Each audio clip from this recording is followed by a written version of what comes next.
إن الحمد لله نحمده ونستعينه ونستغفره ونعوذ بالله من شرور أنفسنا ومن سيئات أعمالنا. من يهده الله فلا مضل له ومن يضلل فلا هادي له، وأشهد أن لا إله إلا الله وحده لا شريك له، وأشهد أن محمدًا عبده ورسوله. يا أيها الذين آمنوا اتقوا الله حق تقاته ولا تموتن إلا وأنتم مسلمون. يا أيها الناس اتقوا ربكم الذي خلقكم من نفس واحدة وخلق منها زوجها وبث منهما رجالا كثيرا ونساء، واتقوا الله الذي تساءلون به والأرحام إن الله كان عليكم رقيبا. يا أيها الذين آمنوا اتقوا الله وقولوا قولا سديدا يصلح لكم أعمالكم ويغفر لكم ذنوبكم، ومن يطع الله ورسوله فقد فاز فوزا عظيما. اللهم اجعلني وأحبتي من الفائزين. أما بعد، أيها الإخوة الأحبة في الله تعالى، إن الإيمان قول وعمل. إن الإيمان قول وعمل. الإيمان قول باللسان وتصديق بالجنان وعمل بالجوارح والأركان. والإيمان يزيد وينقص، يزيد بالطاعات وينقص بالعصيان والزلات. قال الله سبحانه وتعالى: هو الذي أنزل السكينة في قلوب المؤمنين ليزدادوا إيمانا مع إيمانهم. وفي الحديث الذي رواه أبو نعيم في الحلية والدارمي في سننه وحسنه الشيخ الألباني في الصحيحة من حديث علي رضي الله عنه أنه صلى الله عليه وآله وسلم قال: ما من القلوب قلب إلا وله سحابة كسحابة القمر، بينما القمر يضيء إذ علته سحابة فأظلم إذا تجلت، فإذا تراكمت سحب المعاصي على القلب حجبت نور الإيمان في القلب، كما تحجب السحابة الكثيفة نور القمر عن الأرض، فإذا انقشعت السحب ظهر نور القمر لأهل الأرض مرة أخرى. كذلك إذا انقشعت سحب المعاصي والذنوب عن القلب ظهر نور الإيمان في القلوب. فلا بد إذن أيها الإخوة الكرام من تجديد الإيمان في القلب وزيادته من آن لآخر، وذلك بتعويض القلب بمواد تقوية الإيمان بالله سبحانه وتعالى. ومن هذه المواد المقوية للإيمان قراءة القرآن الكريم وذكر الله عز وجل والصلاة على النبي صلى الله عليه وآله وسلم والاستغفار وزيارة القبور وزيارة المرضى والمحافظة على الصلوات في جماعة بالمساجد والإنفاق على الفقراء والمساكين. هذه بعض الأعمال التي تقوي وتجدد الإيمان في القلب. فإن القلب أيها الإخوة هو الملك والأعضاء والجوارح جنوده. القلب هو الملك والأعضاء والجوارح جنوده ورعاياه. فإن طاب الملك طابت الجنود والرعايا، وإن خبث الملك خبثت الجنود والرعايا، كما في الصحيحين من حديث النعمان بن بشير أن البشير النذير صلى الله عليه وآله وسلم قال: ألا وإن في الجسد مضغة إذا صلحت صلح الجسد كله، وإذا فسدت فسد الجسد كله، ألا وهي القلب. فلا بد إذن أيها الأحبة من تعهد الإيمان في القلب، ولا بد من تجديد الإيمان في القلب. ووالله الذي لا إله غيره لا أعلم زمانا قست فيه القلوب وتراكمت فيه الذنوب على الذنوب وقل فيه الخوف من علام الغيوب كهذا الزمان، ولا حول ولا قوة إلا بالله.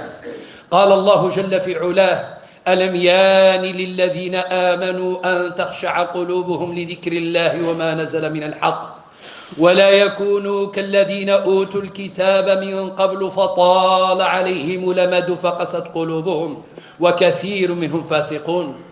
ألم يان لقلوب من وحدوا الله وآمنوا برسوله صلى الله عليه وآله وسلم أن تخضع لعظمة الله تبارك وتعالى، وأن تذعن لأمره، وأن تجتنب نهيه، وأن تقف عند حدوده تبارك وتعالى. أيها الإخوة الأحبة في الله، إن قلة الخوف من الله سبحانه وتعالى ثمرة مرة لقسوة القلب وظلمته.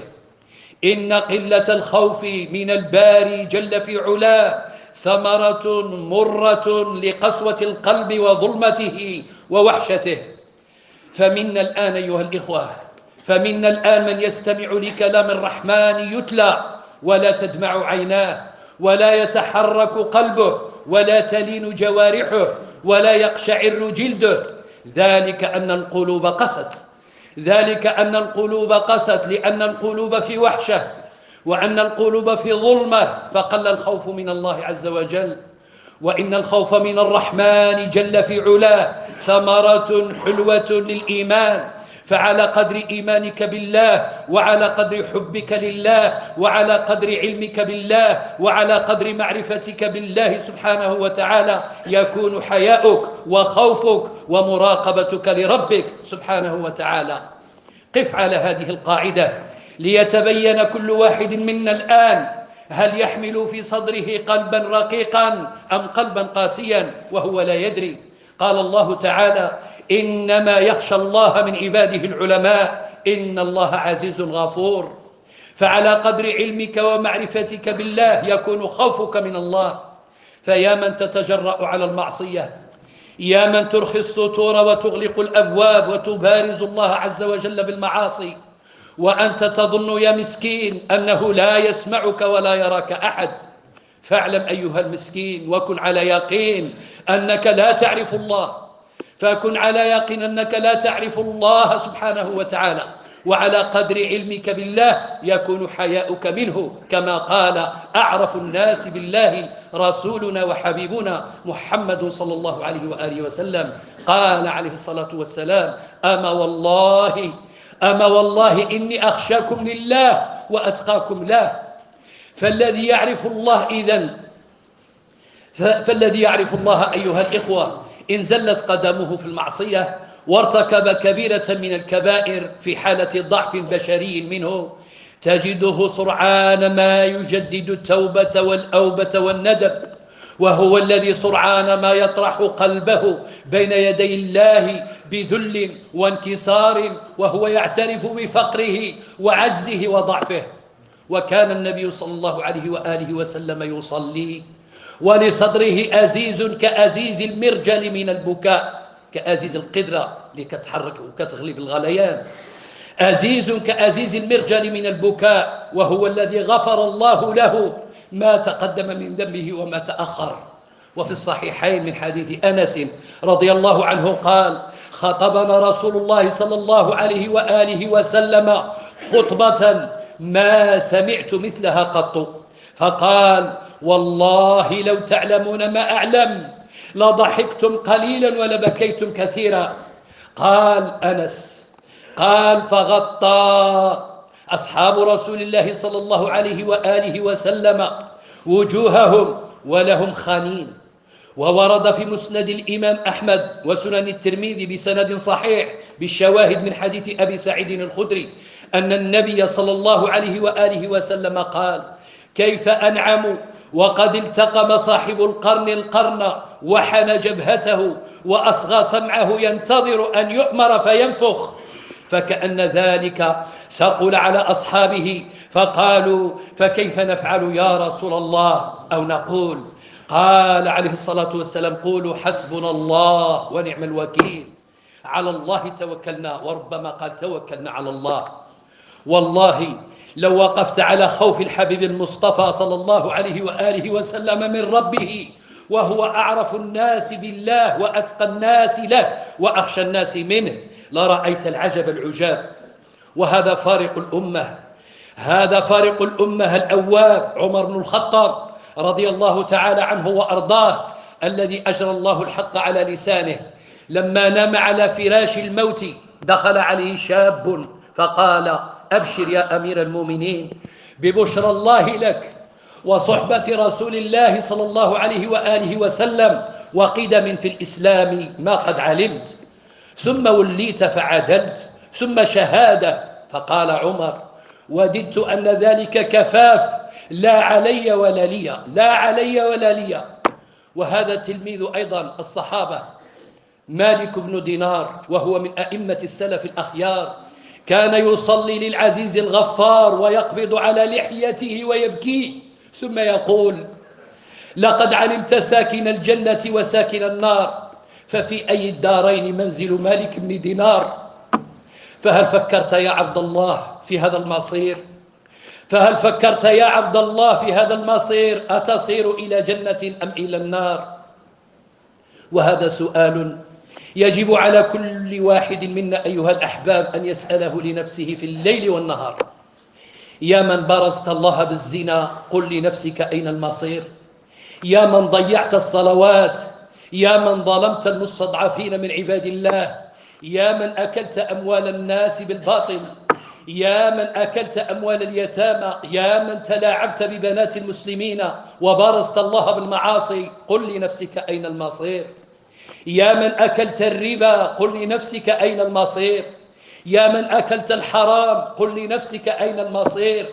يا من تظلم الناس، قل لنفسك أين المصير؟ مثل لنفسك يوم العرض عريانا مستوحشا قلق الأحشاء حيرانا. مثل لنفسك يوم العرض عريانا مستوحشا قلق الأحشاء حيرانا، والنار تلهب من غيظ ومن حنق على العصاة ورب العرش غضبانا. اقرأ كتابك يا عبد على مهل، فهل ترى فيه حرفا غير ما كان؟ فلما قرأت ولم تنكر قراءته إقرار من عرف الأشياء عرفانا، نادى الجليل: خذوه يا ملائكتي وامضوا بعبد عصى للنار عطشانا. المشركون غدا في النار يلتهب، والمؤمنون بدار الخلد سكانا. ماذا تقول لربك؟ ماذا تقول لربك غدا إذا وقفت بين يديه عريانا حيرانا؟ أين المنصب؟ أين الجاه؟ أين السلطان؟ أين الأموال؟ أين الدور؟ أين العمارات؟ أين القوة؟ فمن يعمل مثقال ذرة خيرا يره، ومن يعمل مثقال ذرة شرا يره. أين المصير؟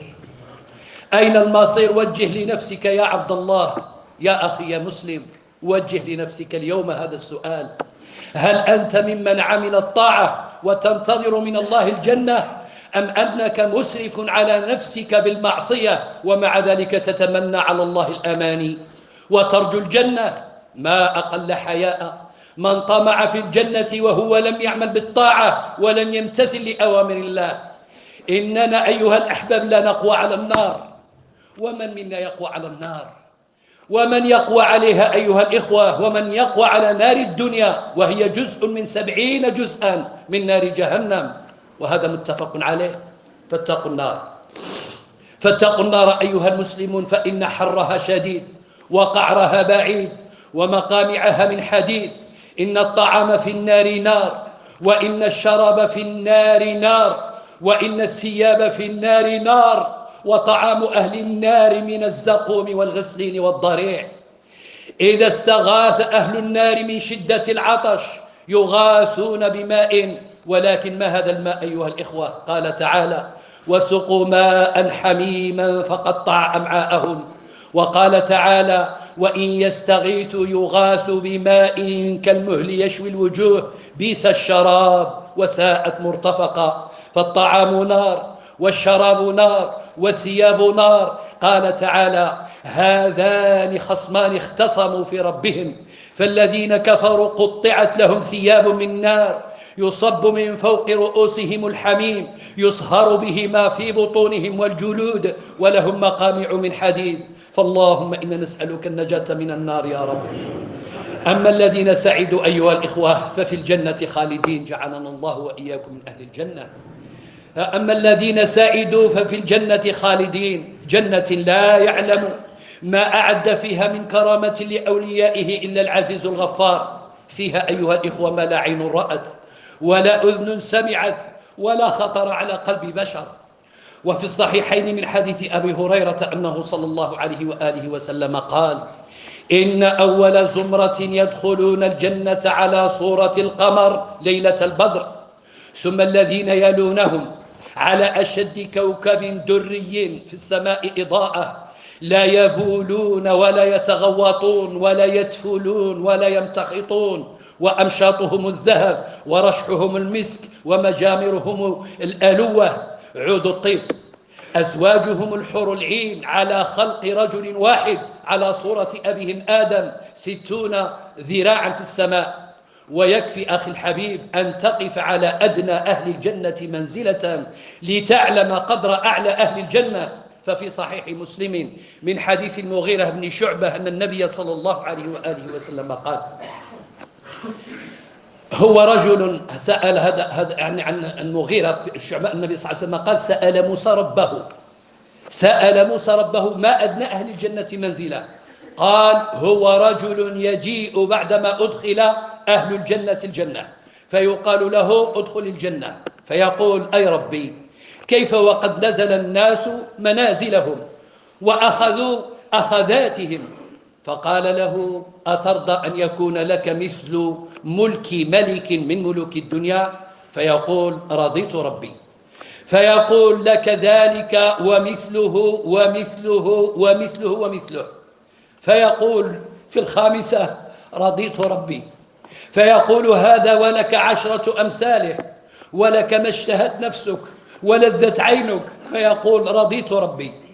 قال: أي موسى ربي فأعلاهم منزله. قال: أولئك الذين أردت غرست كرامتهم بيدي وختمت عليها فلم تر عين ولم تسمع أذن ولم يخطر على قلب بشر. أيها الإخوة الكرام، إن أعلى نعيم أهل الجنة هو النظر إلى وجه الله عز وجل. قال تعالى: وجوه يومئذ ناظرة إلى ربها ناظرة.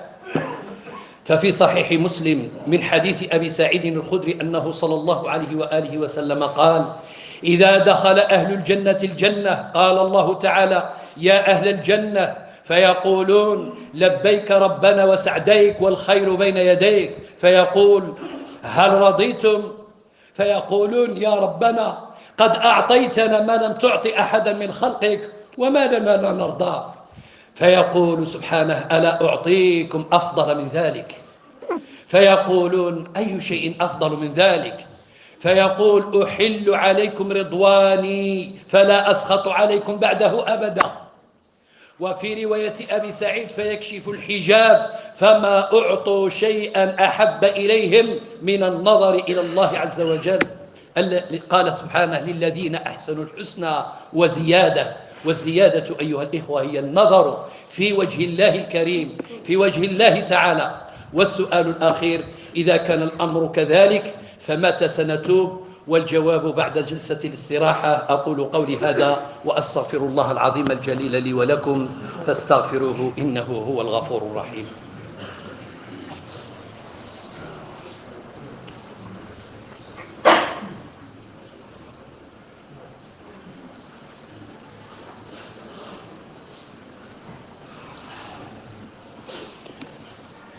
الحمد لله رب العالمين، أحمدك ربي حمدا يليق بجلالك وكبريائك، وأصلي وأسلم على صفوتك من خلقك وحبيبك سيدنا محمد وعلى آله وصحابته أجمعين. أما بعد، أيها الإخوة الأحبة في الله تعالى، أيها الإخوة، أيها الشباب، متى سنتوب؟ متى سنتوب؟ متى سنرجع إلى علام الغيوب؟ أما آن لقلوبنا أن تخشع وأن ترجع وأن تخضع لله رب العالمين؟ إن الموت يأتي بغتة، وإن أقرب غائب ننتظره هو الموت. فلا تسوف يا أخي الكريم، فلا تسوف التوبة، وعاهد الله من الآن أن تقف عند حدوده، وأن تراقبه في سرك وعلانيتك، في خلواتك وجلواتك، وأن تحرص على مجالس العلم، وأن تفرغ لها من الوقت والجهد والمال. فإن مجالس العلم تجدد الإيمان في القلب، وتحول بينك وبين معصية الله عز وجل. لأن مجلس العلم طريق إلى الجنة، وطريق يبعدك عن النار، كما قال نبينا المختار صلى الله عليه وآله وسلم: من سلك طريقا يلتمس فيه علما سهل الله له طريقا إلى الجنة. رواه الإمام مسلم. أيها الإخوة في الله، فلنرجع ونتوب من الآن إلى الله تبارك وتعالى توبة صادقة مهما بلغت ذنوبنا، ونعاهد الله تعالى من الآن على أن نعود إليه وأن نجدد التوبة والأوبة ونحن على يقين أنه سبحانه وتعالى يفرح بتوبة عبده المؤمن، وهو الغني سبحانه وتعالى عنا، لا تنفعه طاعتنا ولا تضره معصيتنا. وهو الغني عنا الذي لا تنفعه الطاعة ولا تضره المعصية. قال تعالى: قل يا عبادي الذين أسرفوا على أنفسهم لا تقنطوا من رحمة الله إن الله يغفر الذنوب جميعا إنه هو الغفور الرحيم. وأذكركم أحبتي في الله أن التوبة لها شروط حتى يقبلها الله سبحانه وتعالى، وأول شرط فيها أن تقلع عن الذنب ثم تندم على ما مضى، ولا تباهي ولا تتفاخر أنك فعلت وفعلت، ثم تعمل الصالحات. قال تعالى: إلا من تاب وآمن وعمل عملا صالحا فأولئك يبدل الله سيئاتهم حسنات وكان الله غفورا رحيما. وفي الحديث القدسي الجليل الذي رواه الترمذي أن النبي صلى الله عليه وآله وسلم قال الله تعالى: يا ابن آدم إنك ما دعوتني ورجوتني غفرت لك ما كان منك ولا أبالي. يا ابن آدم لو بلغت ذنوبك عنان السماء ثم استغفرتني غفرت لك على ما كان منك ولا أبالي. يا ابن آدم لو أتيتني بقراب الأرض خطايا ثم لقيتني لا تشرك بي شيئا لأتيتك بقرابها مغفرة. ما أحلمك يا الله وما أعظمك. أسأل الله جل وعلا بأسمائه الحسنى وصفاته العلى أن يوفقنا إلى ما يحبه ويرضاه، وأن يرزقنا وإياكم العلم النافع، وأن يفقهنا وإياكم في الدين، وأن يحفظنا وإياكم من الفتن ما ظهر منها وما بطن، إنه على كل شيء قدير. آمين آمين. وأكثر من الصلاة والتسليم على سيد الأولين والآخرين. اللهم صل على محمد وعلى آل محمد كما صليت على إبراهيم وعلى آل إبراهيم إنك حميد مجيد. اللهم بارك على محمد وعلى آل محمد كما باركت على إبراهيم وعلى آل إبراهيم إنك حميد مجيد. وارض اللهم عن الصحابة والتابعين. اللهم إنا نسألك أن تنصر الإسلام والمسلمين، وأن توفق الملك محمدا السادس لما تحب وترضى. اللهم اهده إلى هداك، واجعل عمله في رضاك، وسخره في طاعتك، وأقر عينه بولي عهده، وارزقه البطانة الصالحة. اللهم وفق المسلمين في مشارق الأرض ومغاربها للعمل بكتابك وبسنة نبيك يا أرحم الراحمين. اللهم أرنا الحق حقا وارزقنا اتباعه، وأرنا الباطل باطلا وارزقنا اجتنابه، ولا تجعله ملتبسا علينا فنضل. ربنا لا تزغ قلوبنا بعد إذ هديتنا وهب لنا من لدنك رحمة إنك أنت الوهاب. اللهم انصر الإسلام واهد المسلمين، وأعل اللهم بفضلك كلمتي الحق والدين. اللهم فرج هم المهمومين، واقض الدين عن المدينين، واغفر لنا يا مولانا ولجميع المسلمين. وهنا من سألنا الدعاء اللهم اشفهم يا رب جميعا وعافهم. اللهم اشفهم وعافهم. اللهم متعهم بصحتهم. اللهم احفظهم في أبدانهم. اللهم احفظهم من بين أيديهم ومن خلفهم وعن أيمانهم وعن شمائلهم. اللهم رب الناس أذهب الباس، اشف أنت الشافي، لا شفاء إلا شفاؤك، شفاء لا يغادر سقما. اللهم اشف مرضانا وعاف مبتلانا. اللهم اشف مرضانا ومرضى المسلمين أجمعين. اللهم اشف مرضانا وعاف مبتلانا، واغفر لنا يا مولانا ولآبائنا ولأمهاتنا ولأجدادنا وأجداد أجدادنا ولمن له الحق علينا. آمين آمين. سبحان ربك رب العزة عما يصفون.